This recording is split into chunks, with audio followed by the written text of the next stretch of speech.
Well, howdy there, Internet people. It's Bo again. So, today we are going to talk about what movies can teach us about how to process information, particularly information that comes in out of chronological order.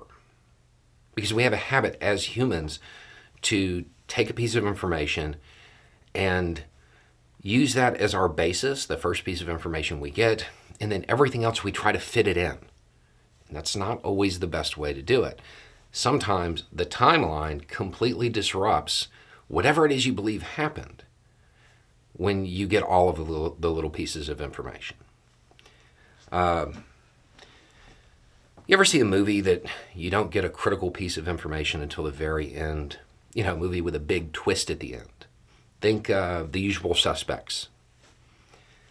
The most important piece of information in that movie is not revealed until the final few seconds. What happens if you watch the movie but you got up 5 minutes before it ended? You have a very different take on that film than everybody else because you're missing a critical piece of information. Or what about a movie where you see the same incident portrayed from different people's perspectives? Every new perspective gives you a little bit more context, makes you understand that incident a little bit more clearly. Or, more related to what's happening, information that comes in out of order. Think about Pulp Fiction.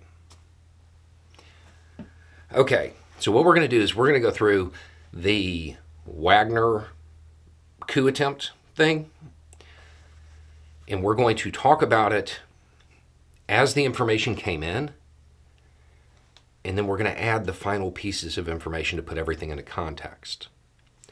Okay, so what did people first learn? Well, for a lot of people, the first thing they learned was that Wagner was like doing a coup. A whole lot of people understood that they had been hit by the regular army. Their camps had suffered a strike by the regular army just before. So obviously, that's the inciting incident. That's what started it. They got hit, so they moved on. Maybe. Okay, as time goes on, you find out that the regular army, that Putin was planning on rolling Wagner into the regular army. Well, that obviously upset them. Okay, then the coup starts, they do their little march, and then it stops. And we get the public-facing deal, right? And people are like, well, that's strange, it doesn't make sense, and that's when a whole bunch of conspiracy theories start.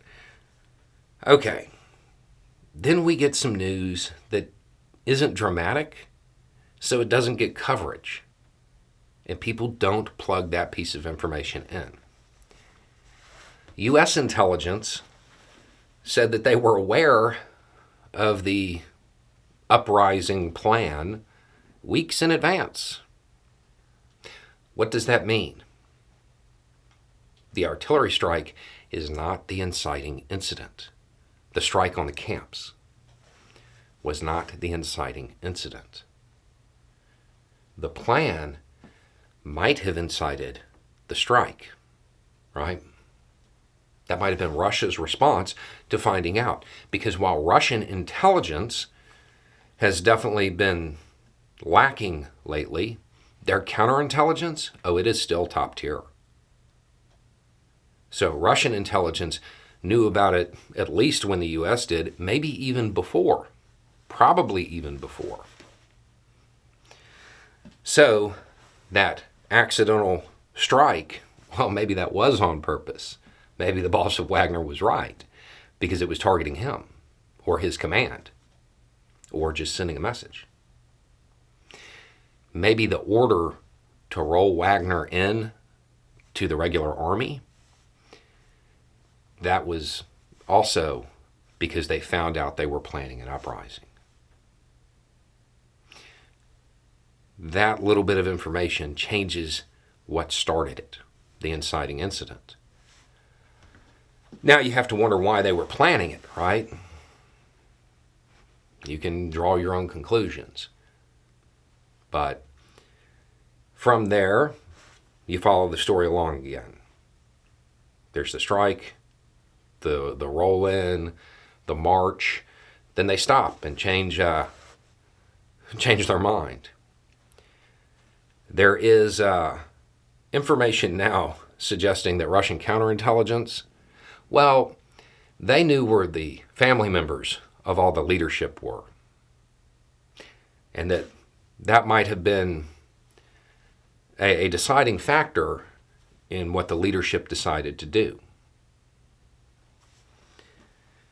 We also have access to Wagner Telegram channels, their chat channels. They're not happy about the fact that it stopped. They're really upset about the way everything is shaping up. Now, Putin gave another speech, and he said that Wagner troops, well, they can be rolled into the regular military, they can sign a contract with the Ministry of Defense, they can go to work for law enforcement, or they can just go home. Okay. I understand that in Putin's mind, it's not a good idea to have a bunch of people together who were willing to coup you. I mean, that tracks. That totally makes sense. So it's not like they're going to sign with the Ministry of Defense and stay their own unit. Odds are they will be separated out among the regular military. Kind of break up their power structure. That's the way they're looking at it. I'm not sure that it's a great idea for Russia to take a whole bunch of people who know each other and who can still contact each other through, I don't know, Telegram channels, and put them in a whole bunch of different units among regular Russian troops, regular army, where the Wagner troop will be the most experienced, the one that gets looked up to, the one that the younger guys follow. Yeah, I got a feeling that's not going to necessarily go the way that Putin wants it to. I think that may be another mistake in a long chain of mistakes here. But we'll have to wait and see on that. The point here is when you are getting information from the news, understand the order in which the story breaks is not necessarily the order in which it occurred. Don't base your opinion on the first information you get. Anytime you get a new piece of information, even if it doesn't seem dramatic, it's worth reevaluating your timeline. Because we knew about it weeks in advance. We knew it was going to happen. That's not a big deal. U.S. intelligence knew about it. If you don't plug that in and acknowledge that changes the order of events, and it changes the reason for Russia's response, your view of it is going to be off. If you don't really sit down and think about all of the pieces together, you can come away with a very incorrect assessment of what was happening. A good example, Pulp Fiction, if you actually put all the pieces together and watch it, it's not a movie about like criminals. It's a movie about couples. Anyway, it's just a thought. Y'all have a good day.